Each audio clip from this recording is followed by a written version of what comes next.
Hi everyone. तर आज आपण पाहणार आहोत मस्त असे काकडीचे वडे आणि भजे.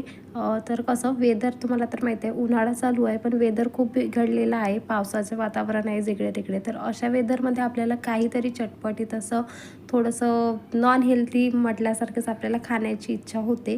तर म्हटलं चला बाहेरून काही न मागवता घरीच आपण काहीतरी छान असं बनवूया. तर माझ्याकडे ना ह्या काकड्या होत्या, तर म्हटलं चला यांच्यापासूनच काहीतरी नवीन ट्राय करावं. आणि सॉरी हां, आवाजला थोडं स्किप करा कारण तब्येत बरी नाही, त्यामुळे आवाज थोडं वेगळा येतो, तर समजून घ्या.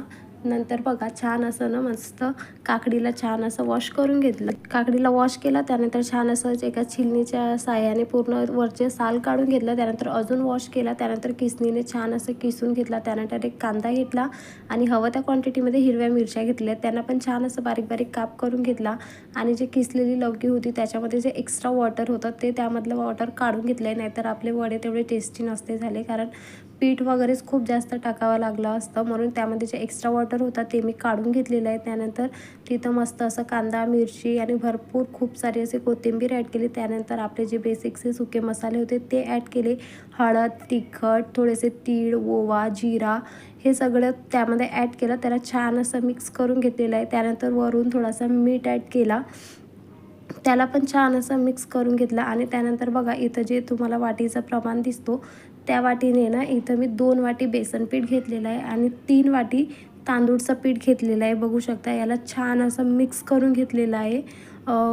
पाणी न घालता याला आपल्याला असं मिक्स करून घ्यायचं आहे, बघू शकता अशाप्रमाणे. आणि असं मिक्स करून गोळा तयार करून ना याला छान असं 10 मिनटासाठी झाकण ठेवून द्यायचं आहे. त्यानंतर 10 मिनटं झाले आणि इथं मी कढाई घेतलेली आहे. कढाईमध्ये थोडंसं असं तेल ॲड केलेलं आहे, म्हणजे जेवढं लागेल, जेवढं आपल्याला डीप फ्राय करायचं आहे त्या हिशोबाने जेवढं तेल लागेल तेवढं यामध्ये मी तेल ॲड केलेलं आहे. त्यानंतर बघा दाखवल्याप्रमाणे अशा प्रकारे छान हाताला पाणी लावून घेतलं सगळ्यात आधी आणि अशा प्रकारे छान 1 बाय 1 सगळे असे वडे बनवून तयार केले. त्यानंतर तेल पण छान इकडे तापलेला होता. तेल तापलं की त्यामध्ये जे बनवलेले वडे होते ते सगळे इथे मी टाकून दिले आहेत. आणि वडे फ्राय करताना ना आपल्याला गॅसचं फ्लेम लोच ठेवायचं आहे. लो फ्लेमवरती आपण फ्राय केली ना तर वरून मस्त असे क्रिस्पी होतात, आतपर्यंत शिजतात. वरून छान असे क्रिस्पी आणि आतून मस्त असे मऊ असतात. तर बघू शकता अशा प्रकारे वडे होत आहेत. वडे एका बाजूने झाले, त्यानंतर त्यांना पलटवून घेतलं, त्यावरती पण कमी गॅसवरती शिजू दिलं आणि वडे इथं छान आपले बनवून रेडी आहेत.